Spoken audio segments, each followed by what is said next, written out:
दोस्तों नमस्कार, good evening सभी को। कई दिनों बाद लाइव सेशन है और स्पेशली ग्रेड फर्स्ट एग्जाम को लेकर एक ऐसी भर्ती परीक्षा जिसका बच्चा आज भी उम्मीद करता है कि सर एग्जाम आगे जाएगी कि टाइम पे होगी। आज भी ये सवाल तुम लोगों के जहन में आज भी है, मुझे ऐसा लगता है, क्योंकि 10 मैसेज आते हैं तो उनमें से 7 मैसेज इस बात को लेकर आते हैं, क्या सर एग्जाम ऑन टाइम पे हो रही है। मुझे लगता है कि जिस कंपटीशन एग्जाम की जिसकी डेट आरपीसी ऑलरेडी क्लियर कर चुकी है और उस एग्जाम की डेट को लेकर यदि अभी भी कंफ्यूजन है, कहीं ना कहीं 10 में से 80 8 यानी कि 100 में से 80% कैंडिडेट वो हैं जो आज भी अधड़ जूल में तैयारी करता है, और जहां 80% भीड़ केवल ये प्रश्न पूछती है कि सर क्या एग्जाम ऑन टाइम पे होगी, क्या फॉर्म रीओपन होंगे या नहीं होंगे। आपको क्या लगता है, अलग अलग यूट्यूब चैनल पे हम ये मार्गनिर्देशन लेने और ये सवाल हम हजारों यूट्यूबर से यदि पूछते हैं तो मान के चलिएगा कि उस कंपटीशन में भाग लेने वालों में सिर्फ 15% बच्चे ऐसे होंगे जो सीरियसली तैयारी कर रहे हैं। ये सवाल पूछने वाला बच्चा कभी भी उस परीक्षा के प्रति गंभीर नहीं हो सकता, मैं जहां तक समझता हूं। नंबर 2, सर अब क्या करें, कैसे पढ़ें, क्या नहीं पढ़ें। मुझे नहीं लगता कि यह सवाल किसी से भी किसी भी रूप में पूछने की जरूरत है। मैं आज 40 दिन की रणनीति पे बात करूंगा, कुछ दिन बाद में 30 दिन की रणनीति के वीडियो आएंगे, पहले 45 दिन के आ गए, 50 दिन के आ गए। बहुत सारे लोग अपनी अपनी बात कहेंगे। मुझे लगता है कि तैयारी करने वाले बच्चे को हमेशा जब एग्जाम का 1.5 महीना या 2 महीना बचे वो अपने मन से पूछना चाहिए कि मेरे लिए बेटर क्या है, मेरे लिए सही क्या है।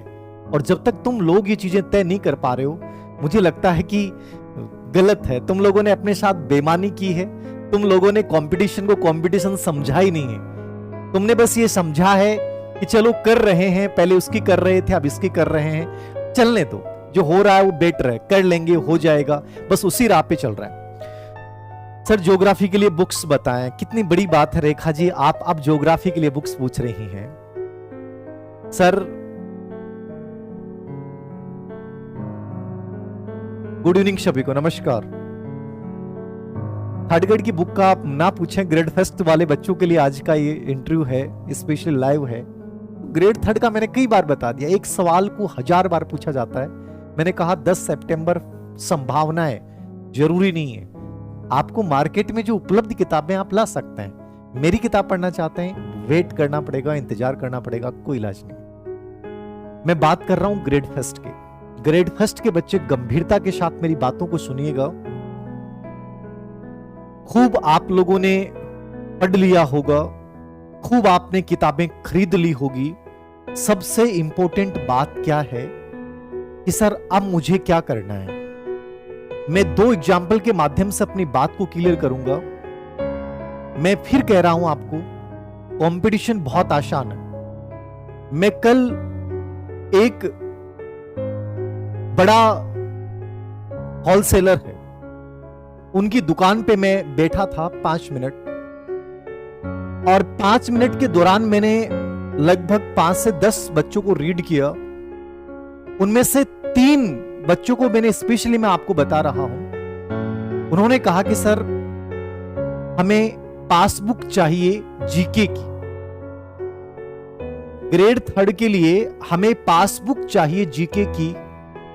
मुझे लगा कि उस 5 मिनट के दौरान 5 बच्चों में से 3 बच्चों या बच्चियों ने जब जीके की पासबुक मांगी, उसी समय मुझे लगा कंपटीशन कुछ भी नहीं है, ग्रेड थर्ड का हो, ग्रेड सेकंड का हो, ग्रेड फर्स्ट का हो।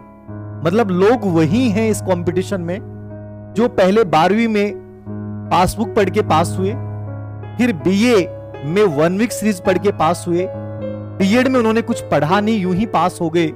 और जब पता चला कि ग्रेड थर्ड का फॉर्म भर दिया है या ग्रेड सेकंड, ग्रेड फर्स्ट का फॉर्म हमने भर रखा है, अब हम मार्केट में फिर से जाएं और पूछें कि जीके की पासबुक कौन सी है।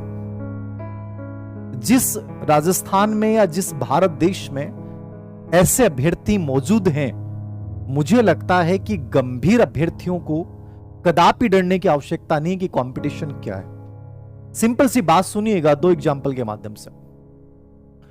महात्मा बुद्ध जब तपस्या के लिए निकले, शुरुआत में बहुत कठिन मार्ग अपनाया उन्होंने, सब कुछ छोड़ दिया, खाना आहार सब कुछ छोड़ दिया।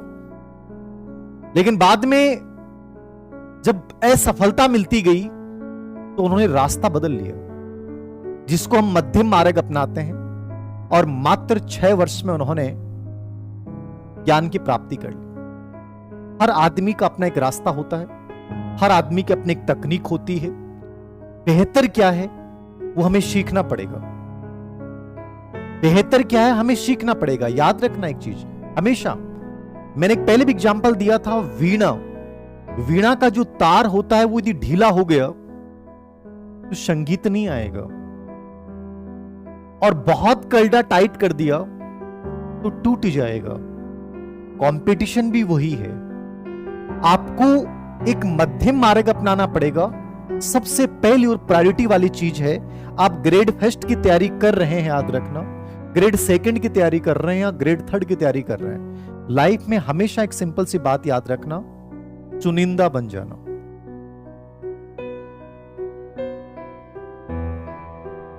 कहीं न कहीं आपको चुनिंदा बनना पड़ेगा। आज सोशल मीडिया के इस जाल में हजारों लाखों मार्गदर्शक और हजारों यूट्यूब चैनल, हजारों कोचिंगों की भीड़ में से हमें कहीं ना कहीं उस मैटर को, उस विषय वस्तु को, अपने कार्यों की प्रायोरिटी को यह तय करना पड़ेगा कि मेरे लिए प्रायोरिटीज क्या है, मेरे लिए चुनिंदा क्या है। आपने कभी देखा है कि रेसर होते हैं, रेसर धावक, मिल्खा सिंह को जरूर देखा होगा। कोई भी धावक जो होता है वो जब दौड़ता है और दौड़ को जीतता कैसे है, दौड़ने से पहले हमेशा याद रखना वो वार्म अप करता है। वार्म अप जानते ना क्यों करता है? वार्म अप प्री कंपटीशन, यानी वो पूर्व एग्जाम के अपने आप को तैयार करता है मेंटली और फिजिकली कि मुझे इस चीज को प्राप्त करना है। आपके लिए एग्जाम से पहले पूर्व एग्जाम के प्रश्न पत्रों को डायरेक्ट हल करना वार्म अप होगा। क्या करना पड़ेगा? वार्म अप करना पड़ेगा। नंबर 2, जब धावक दौड़ता है, याद रखना, तो हमेशा देखना वो आगे की ओर झुका होता है। कभी देखा आपने कि कोई धावक पीछे की ओर झुका होता है? कभी नहीं होता है, आगे की ओर। आगे की ओर क्यों होता है? रीजन है, सर मैंने अब तक ये नहीं पढ़ा, सर मैंने ये किताब पढ़ी थी, सर मैं अभी तक मैथमेटिक्स स्टैटिस्टिक्स को कवर नहीं कर पाई, सर मुझे हिस्ट्री अभी तक नहीं पढ़ी है, सर स्कूल मैनेजमेंट में मेरे साथ ये प्रॉब्लम आ रही है। आपका पूर्व क्या रहा है ये मायने नहीं रखता है जीत में। कभी भी रेसर हमेशा आगे की ओर, पीछे की ओर नहीं। तुमने क्या पढ़ा है, क्या नहीं पढ़ा है, फर्क नहीं पड़ता है। अब तुम्हें आगे 40 दिन में क्या करना है वहां इंपॉर्टेंट है। आगे की ओर देखें, पीछे की ओर नहीं देखें। जो गलतियां कर दी वो कर दी। तीसरी बात, जब रेसर धावक दौड़ता है तो हमेशा याद रखना वो बहुत सारी चीजें पहन के नहीं दौड़ता है। टोपा भी लगा रखा है, जूते तो हैं ही, कपड़े पूरे हैं, पजामा बहुत लंबा सा बड़ा सा है, टाई बेल्ट लगा रखें, नहीं, सिर्फ वही चीजें जो जरूरी हैं। एक छोटा सा नेकर होता है, हल्की सी एक टी शर्ट होती है, शरीर पे कोई चीजें नहीं होती हैं, बाल बहुत छोटे होते हैं। रीजन क्या है? जब जिंदगी की रेस को जीतना होता है, जब अंतिम दौड़ को जीतना होता है, उस समय वही चीज साथ रखिए जो आपके लिए जरूरी है। जो चीजें जरूरी नहीं है उनको आप अंतिम समय में कभी साथ मत रखिए। अब आपके लिए जरूरी क्या है? मुझे इन पार्ट्स को पढ़ना है, मुझे इन चीज के अलावा बाकी चीजों को नहीं देखना है। बाकी चीजों को स्टडी टेबल से हटा दें, बाकी चीजों को अपने रूम से हटा दें। वही वस्त्र पहनने हैं जो अभी फिलहाल मेरे लिए मस्ट हैं।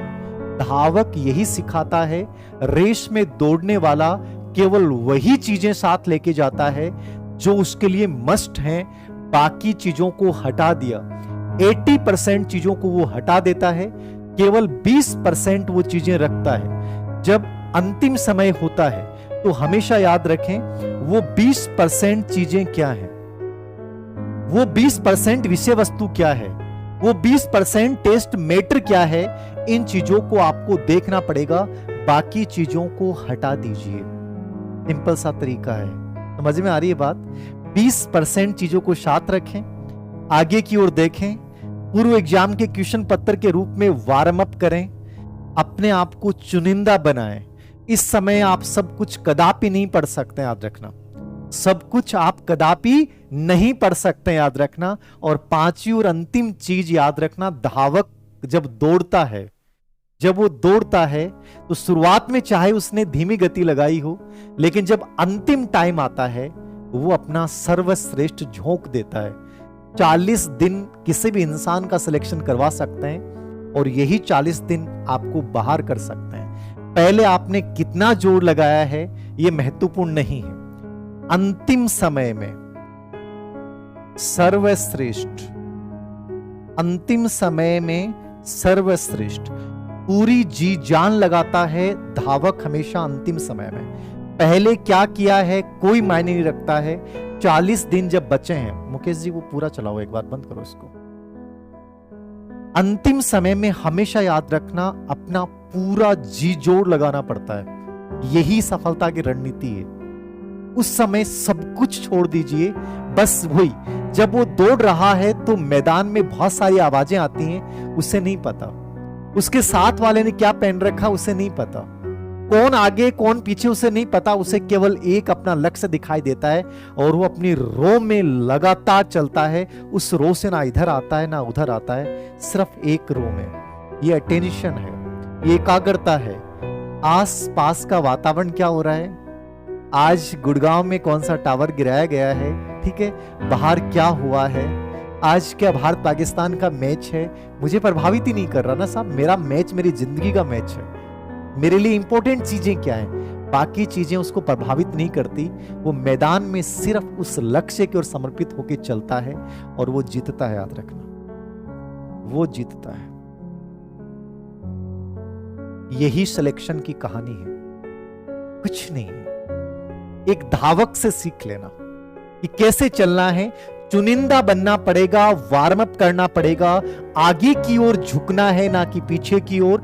20% चीजें कौन सी हैं जो आपको वहां पे लेके जाएंगी, 80% चीजें वो हैं जो अनावश्यक हैं, जो आपको छोड़नी है। अंतिम समय में अपना सर्वश्रेष्ठ लगाना चाहिए, आप 100% विनर बनते हो। यही जिंदगी की रेस है, यही कंपटीशन की रेस है। कोई भी चीज में उतर जाना, यदि इन चीजों को फॉलो कर लिया 100% जीत मिलेगी, याद रखना, हार हो ही नहीं सकती।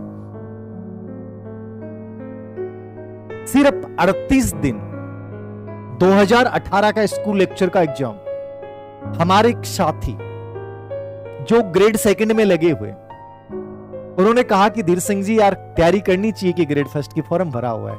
मैंने कहा करनी चाहिए। बोले पढ़ा कुछ नहीं है। मैंने कहा कोई फर्क नहीं पड़ता, आप 38 दिन में बेटर कर सकते हो। लोग थक चुके हैं, पहले बहुत जोर लगा दिया, आप अब जोर लगाओगे।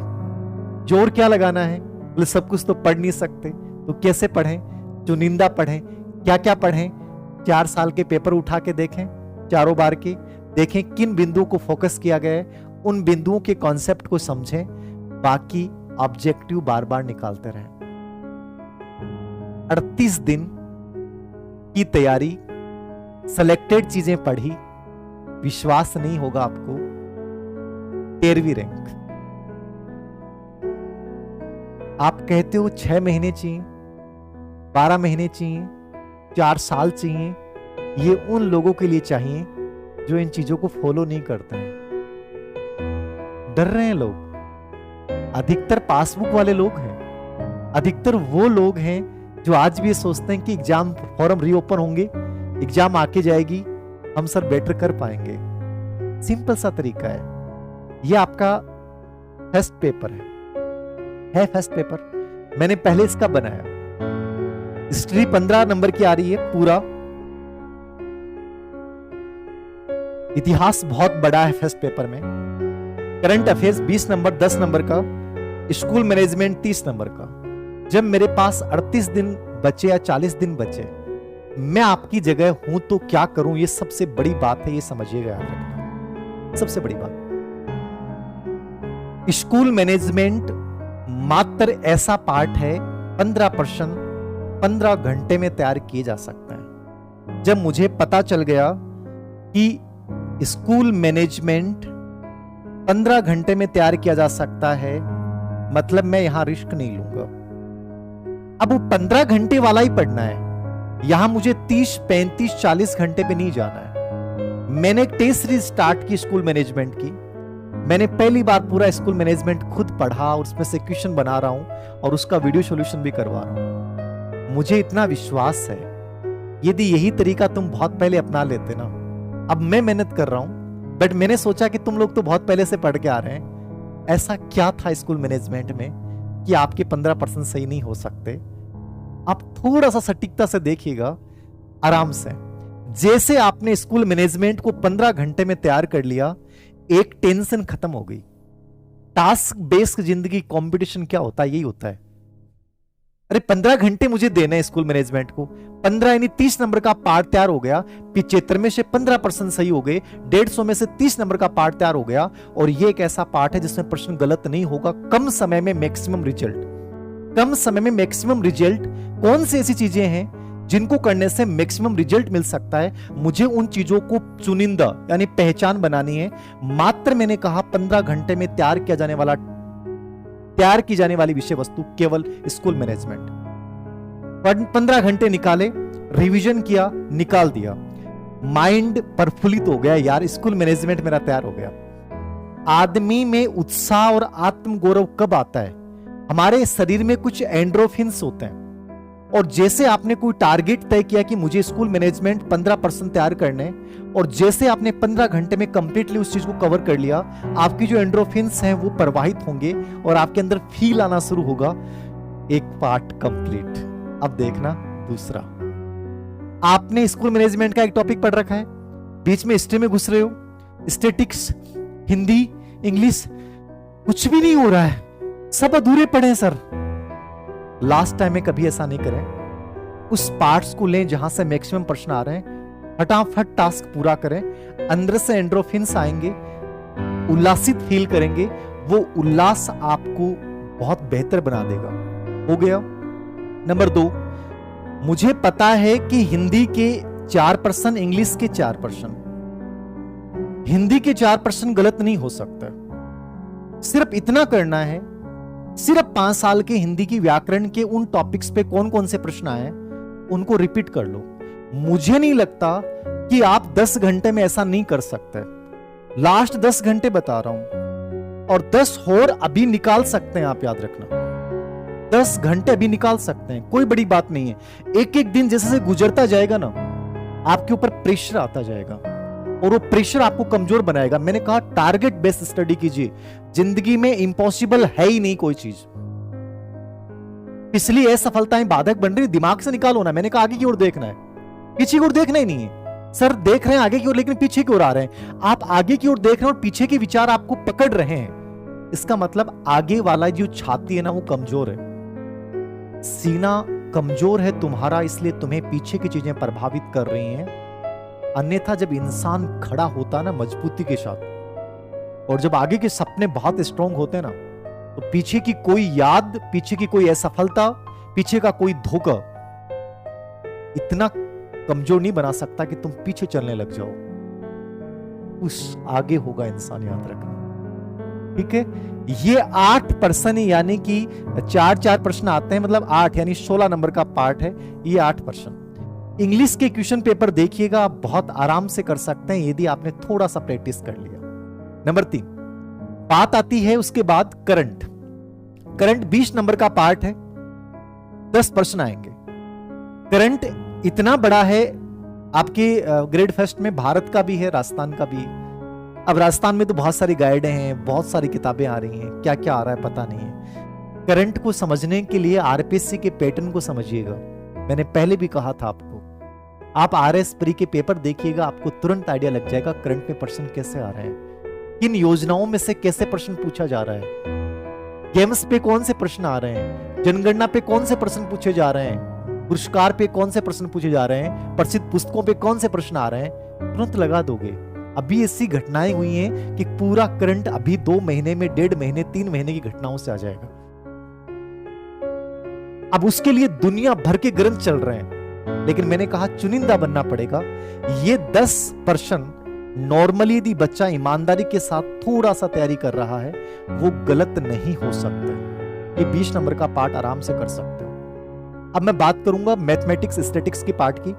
40 नंबर का पार्ट है मैथ स्टैटिक्स, गणित सांख्यिकी, ठीक है। लगभग हमने एक किताब निकाली अभी, एक स्टैटिक्स शायद 16 प्रश्नों को लेकर, कि 16% का मैटर है उसमें। नकुल पारिक जो टॉपर है उन्होंने अवनी से निकाली गणित सांख्यिकी। उस किताब में मेरे को देखा कि यार पतली सी किताब है, इतनी सी किताब है वो, 70 रुपए की किताब होगी। मुझे लगा कि जिस बच्चे का इतना सा इंटरेस्ट है और वो 40 नंबर का एक पार्ट छोड़ता है तो मूर्खता है। चलो आप आर्ट्स के हैं, आप मैथमेटिक्स में कमजोर हैं, कोई बात नहीं, अब आपको टच नहीं करना है, लेकिन आप रीजनिंग जो स्टैटिक्स वाला जो पार्ट है बहुत आसान सा, उसको आप बड़े आराम से कर सकते हैं। मतलब 10 से 15 नंबर आप छोड़े नहीं। वो कम समय में तैयार होने वाली चीजें मुझे लगता है कि वो अपन कर सकते हैं, पूरा नहीं करें, क्योंकि साइंस वाले बच्चे पूरा कर लेंगे, लेकिन वो बच्चे उस पार्ट को जरूर देखें और टारगेट बेस्ड करें। हमेशा जिंदगी में जो बड़ा काम है ना, उसको टालते मत जाओ, वो बोझ बन के आएगा। सबसे पहले बड़े वाले को पकड़ लो, यहां से सिर पकड़ो उसका, जो परेशान कर रही है ना चीज, उसकी गर्दन पकड़ो और टाल दो। बहुत खाली महसूस करोगे अपने आप को। ये हमेशा याद रखना, जो चीज करनी है ना उसको टालो मत, उसको तुरंत सबसे पहले लो जो प्रॉब्लम क्रिएट कर रही है। उसके बाद पार्ट आता है हिस्ट्री का, सबसे बड़ा पार्ट 30 नंबर का है। पहले इतिहास आसान था, इस बार इतिहास हार्ड है। हिस्ट्री के सिलेबस को देखते हैं, एक नया बच्चा जिसने हिस्ट्री नहीं पढ़ी है उसके लिए प्रॉब्लम्स हो जाएंगे, लेकिन वो इसमें क्या करे। पहला तरीका तो ये कि जो भी टॉपिक्स दे रखे हैं उन टॉपिक्स के वो सिर्फ पूर्व एग्जाम के क्वेश्चन पत्र तैयार कर ले। मैं कहता हूं हिस्ट्री में प्रश्न गलत नहीं हो सकता। इतिहास को पढ़ने का सबसे आसान तरीका है, मोटे मोटे ग्रंथों में जाने के बजाय जब लास्ट टाइम बचता है आप केवल प्रश्न पत्र निकालें, इतिहास के प्रश्न गलत नहीं होते। मुझे पता है कालीबंगा, आहाड़, गणेश्वर, विराट, ये चारों मात्र 1.5-2 घंटे का मैटर है, इनमें से सिर्फ पूर्व एग्जाम के प्रश्न निकालो, एक प्रश्न सही हो जाएगा। मुझे पता है कि फ्रीडम स्ट्रगल 1857 और राजस्थान का 1857 दोनों दे रखे हैं, मात्र 40 मिनट में किया जाने वाला पार्ट है, केवल इनके पूर्व एग्जाम के प्रश्न पत्र देख लो, 1857 से प्रश्न गलत नहीं होगा, जबकि 1857 पे आएगा। National leaders of national movement, इसमें बहुत सारे देख रखे हैं, इसमें आप सावरकर को छोड़ दें नहीं पूछेगा, कांग्रेस सरकार में लगभग चांसेस कम है।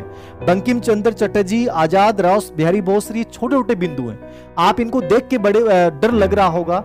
आप इनके आए हुए प्रश्न देखना एक बार हिस्ट्री में, मुश्किल से 50 प्रश्न होंगे इन जो आपकी बीच वाली यूनिट में दे रखे हैं, सबके 50 प्रश्न एक बार मुख्य रूप से 100 प्रश्न हो जाएंगे मैक्सिमम। वो 100 प्रश्न देख जाओ, 100% जो प्रश्न आएगा वो यहां से आएगा।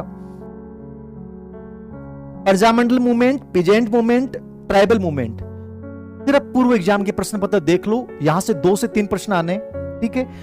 और इंटीग्रेशन ऑफ राजस्थान 100% प्रश्न आना है। सोसाइटी रिलीजन में लोक देवियां, लोक देवता, कल्चर वाला पार्ट आपके ग्रेड 3 में भी काम आएगा, इसको देख लें। बाकी हिस्ट्री का पार्ट यदि आपने नहीं पढ़ा है, नहीं याद हुआ है, यदि आपको इससे जुड़े हुए प्रश्न मिल जाते हैं, थोड़ी सी मेहनत आपको करनी पड़ेगी, आप उनको निकाल लें।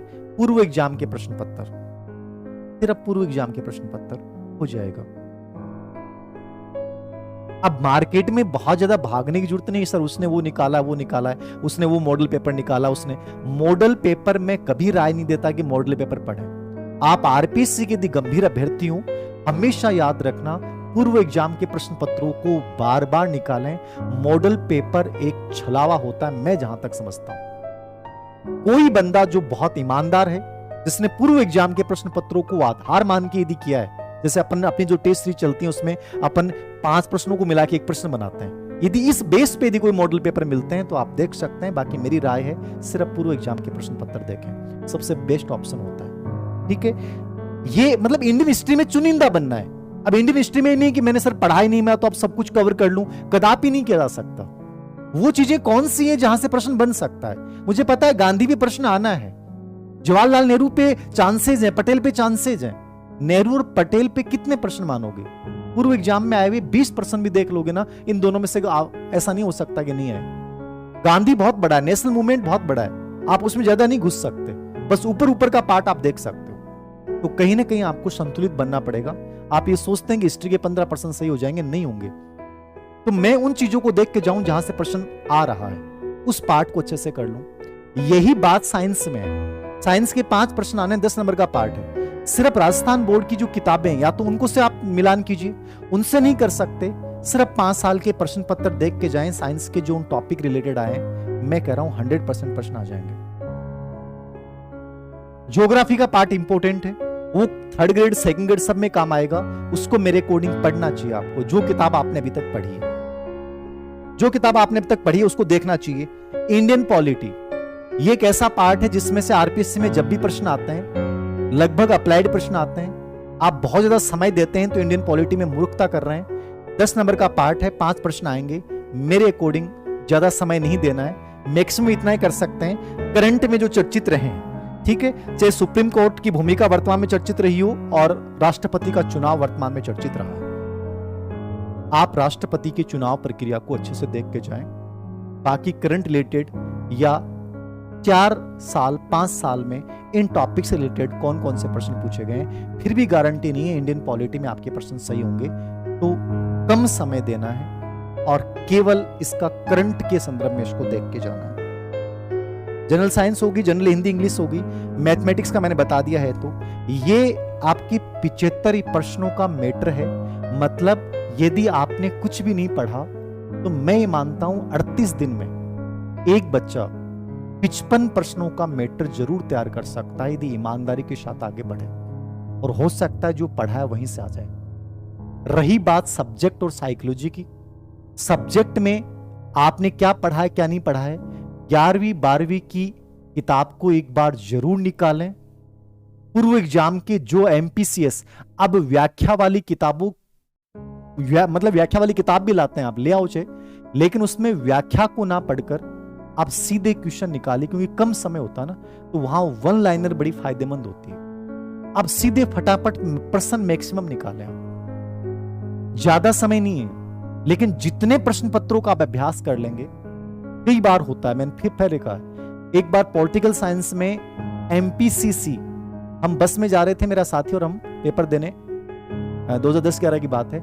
मतलब 10 पेपरों की बुकलेट लेके गए थे एमपीसीसी की, और उसमें से एक पेपर में से एज इट इज 50% सेम आ गए। मेरा कहने का मतलब यह है, हमेशा जितना एनालिसिस करेंगे उतना बेटर रहेगा। ये बड़ा फायदेमंद हो सकता है। और जिंदगी में याद रखना, परीक्षा देने से पहले हार मान लेना, ये सबसे नेगेटिविटी होती है। कुछ भी नहीं पढ़ा, कुछ भी तैयारी नहीं हुई, पर कुछ भी याद नहीं है, पर ऐसा लग रहा है कि अल्टीमेट समय दिया स्कूल लेक्चर को। कई बार क्या होता है, जब इंसान ये सोच लेता है कि नहीं होगा, उस समय ज्यादा चांसेस हो जाते हैं कि हो जाए। कोई भी पेपर देने से पहले कभी हार मत मानिए।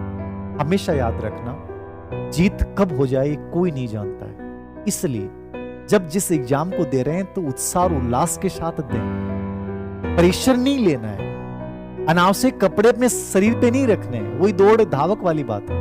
अब इस समय प्रेशर को हटाते हुए और वो चीजें जो आपको चुनिंदा हैं वो आपको लेनी पड़ेंगी। मेरे अकॉर्डिंग यदि इस बात को आप समझ गए हैं तो बेटर है, सिलेक्शन 38 दिन 40 दिन में भी हो सकता है। आपको बहुत विद्वान लोग कहेंगे कि साहब मेहनत मांगती है कंपटीशन। ऐसे ऐसे बड़े बड़े लोग बड़े बड़े पदों पे बने बैठे हैं जो मात्र एक तथ्यात्मक वाली किताबें पढ़ के टॉप रैंक के साथ बन गए। अब उनसे जब आप पूछोगे तो वो बड़ा बड़ा ज्ञान देंगे, गुरु ज्ञान। हमने इतनी सारी किताबें पढ़ी, इतनी सारी किताबें पढ़ी। एक्चुअली आदमी बनने के बाद होता ना, वो बातें करता है। मैं आज भी ये मानता हूं,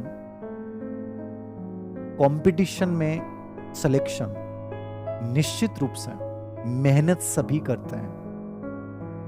किसी का बेटर चला जाता है कॉन्फिडेंस से पेपर वो लग जाता है, और किसी का कॉन्फिडेंस कमजोर होने से 10 प्रश्न गलत हो जाते हैं, आते हुए भी वो बाहर हो जाता है। जो बन गए वो विद्वानों की श्रेणी में आ गए, वो महान लोगों की श्रेणी में आ गए, और जो बच्चा बेचारा उससे भी ठीक था बट वो बाहर हो गया, उसकी वैल्यू खत्म हो गई।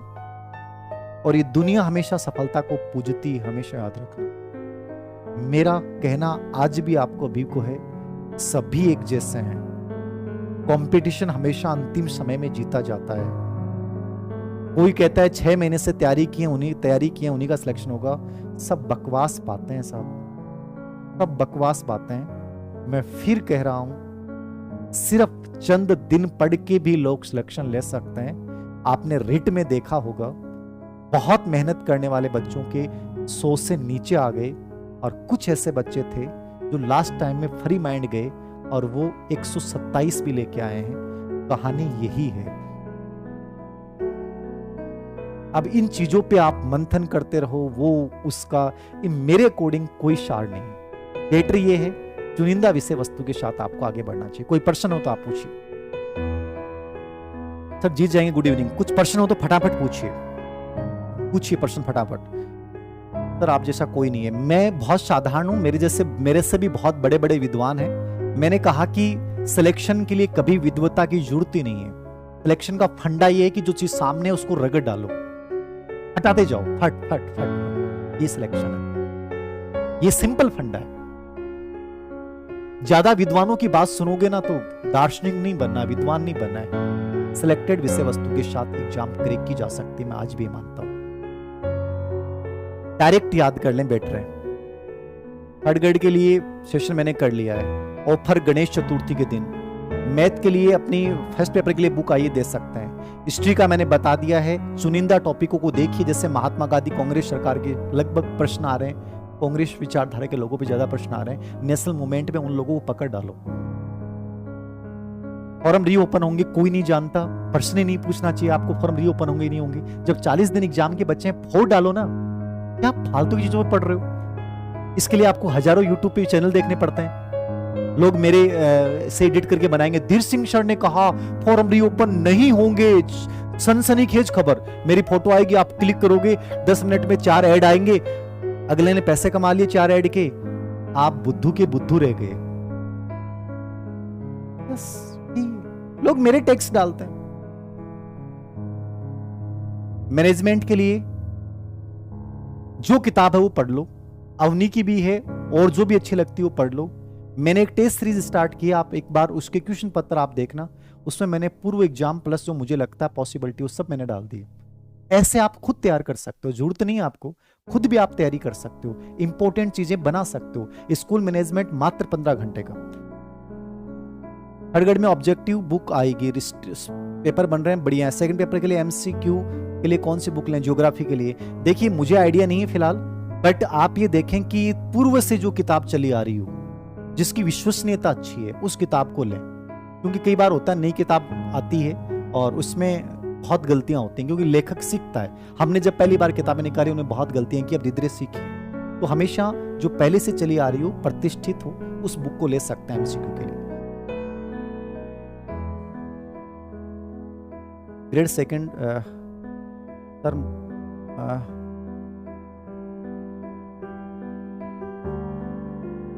मेरा कोई कोचिंग सेंटर नहीं है। मनोविज्ञान के लिए मैंने पहले भी कहा है, मनोविज्ञान में स्पेशली ग्रेड फर्स्ट में क्या करना है, जो टॉपिक्स हैं, टेस्ट सीरीज यदि आपने ले रखी है, नहीं ले रखी तो कोई बात नहीं है, आप पूर्व एग्जाम के प्रश्न पत्र ऑब्जेक्टिव जरूर निकालना। अपने वाली ऑब्जेक्टिव बुक जरूर लेके रखना, मेरी वाली नहीं, चाहे किसी की भी ले लेना। उसको बार बार हल करें, आपको पैटर्न का पता चलेगा।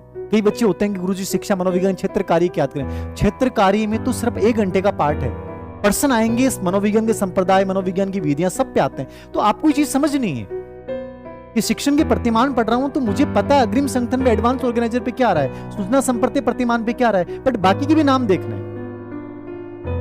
जब कंप्यूटर की मैं प्रश्न पढ़ रहा हूं, आईसीटी जब पढ़ रहा हूं, तो आईसीटी में मुझे पता होना चाहिए कि कंप्यूटर की इंटरनेट शब्दावली भी प्रश्न आ रहा है, अभी चर्चित क्या रहा है वो प्रश्न आ रहा है, कंप्यूटर की भाषा पे प्रश्न आ रहा है, रैम रोम पे प्रश्न आ रहा है, कंप्यूटर के इंटरनेट जो डिवाइसेज हैं उनके ऊपर इनपुट आउटपुट डिवाइसेज पे प्रश्न आ रहा है। मैंने उन पार्ट्स को अच्छे से तैयार कर लिया ना। मैंने कहा सिलेक्टिव बनना पड़ेगा, सिलेक्टिव बनना पड़ेगा। अब कहां किन चीजों को मुझे पढ़ना है, किन चीजों को छोड़ना है, ये खुद डिसीजन ले सकते हैं आप लोग। रीट पास के लिए कितने मार्क्स छूटता है? 83 नंबर चाहिए यार। ग्रेड थर्ड मैनेजमेंट में क्या क्या टॉपिक पढ़ने हैं? अभी इस ग्रेड थर्ड की तो मैं किताब निकाल रहा हूं, 10 तारीख तक वेट करें, उसमें बढ़िया तरीके से बढ़िया बेस्ट मैटर आएगा। अरे फॉर्म रीओपन की बात ही क्यों सोचते हो? तैयारी करो, फॉर्म रीओपन होंगे तो एग्जाम आगे नहीं जाएगी। पुराने पेपर कौन से आरपीएससी की साइट पे देख लें। एग्जाम डेट फर्स्ट ग्रेड की फिक्स ही है, निश्चित रूप से फिक्स अभी फिलहाल। रीट की बुक कब आएगी? 10 सितंबर तक। वन लाइनर बुक प्रतिष्ठित, वरना नहीं। आगे चलिए। पॉलिटी सब्जेक्ट के लिए सजेशन, पॉलिटी सब्जेक्ट के लिए आधा वाली किताब पढ़ सकते हो, ऊपर डालो, कुछ बाहर नहीं आना उससे।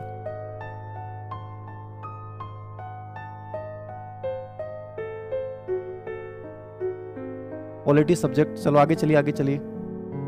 टेस्ट सीरीज कैसे मिलेगी? Test series Avni education app पे डाल रखी है, जिसको लेनी है ले लें, वरना कोई जरूरत नहीं है, जो पढ़ रहा है उसको पढ़ते जाए।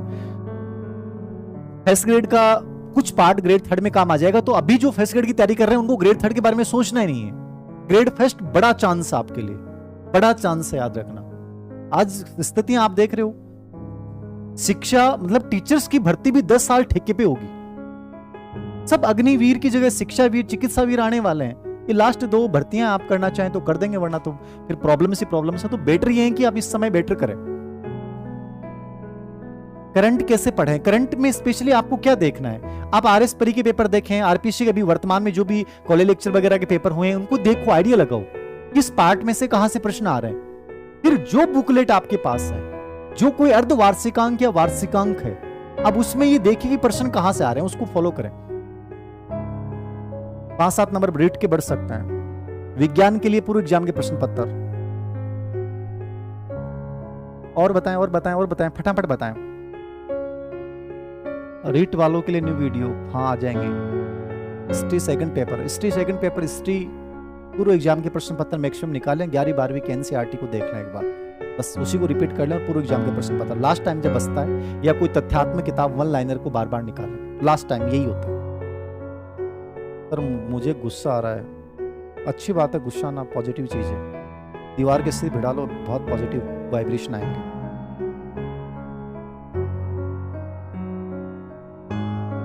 ओके, और कोई प्रश्न है और विशेष प्रश्न है कोई तो देख लीजिएगा। मेरे अकॉर्डिंग मैंने मुख्य चीजें बता दी हैं आपको। क्या बेटर हो सकता है इस समय, किन चीजों को लेकर आप फॉलो कर सकते हैं। सबसे बड़ी बात है अंतर्मन की सुनिए, लगातार प्रयास कीजिए। अभ्यास जिंदगी में सबसे बेटर चीज है। जितना वार्म अप अपने आप को करेंगे, जितनी प्रैक्टिस अपने आप को करेंगे, जितना आगे की ओर आप देखेंगे, उतना बेटर है जिंदगी में आगे बढ़ने के लिए। जो पढ़ा है वो बेटर है, पॉजिटिविटी लेके आनी है कि हमें और उसको अंजाम तक कैसे पहुंचाना है। ठीक है।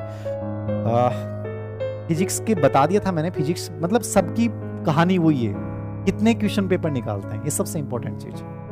बाकी तो मैं कहूँ हजारों राय हैं, हजारों यूट्यूब चैनल, हजारों फेसबुक पे मार्गदर्शन देने वाले लोग।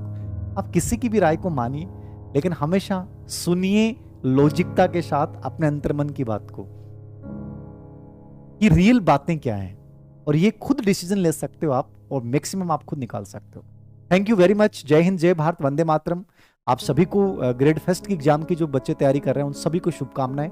All and gold test series फिर से स्टार्ट रहेगी, याद रखना। अभी चुनाव से फ्री हुए हैं, ठीक है, तो धीरे धीरे थोड़ा लय में आएगी। कल ऑल एंड गोल्ड में एक टेस्ट भी रहेगा, याद रखना। तो मिलता रहूंगा मैं आप लोगों से, रूबरू होता रहूंगा, कोई दिक्कत नहीं है। थोड़ा सा चुनाव में जरूर थोड़ा बहुत ज्यादा बिजी थे, तो thank you very much, thank you.